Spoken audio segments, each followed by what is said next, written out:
السلام علیکم ورحمۃ اللہ وبرکاتہ۔ وعلیکم السلام۔ امید کرتا ہوں کہ آپ خیریت سے ہوں گے۔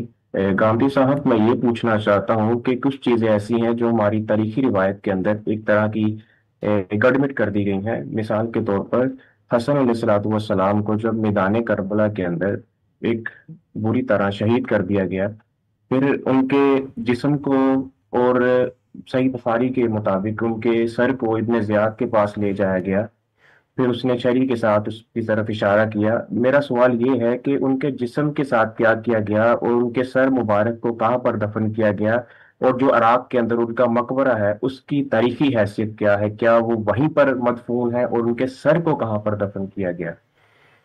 اس میں میرے بھائی ایک روایات کا انبار ہے، بہت متضاد چیزیں کہی گئی ہیں۔ یہ صاف معلوم ہوتا ہے کہ کوئی عینی شاہدین کی روایت ہمارے پاس نہیں ہے وہاں سے کس طرح لے جایا گیا تھا۔ تو اس لیے میرا خیال ہے کہ اس میں دونوں طرح کی چیزیں آپ پڑھ لیجئے۔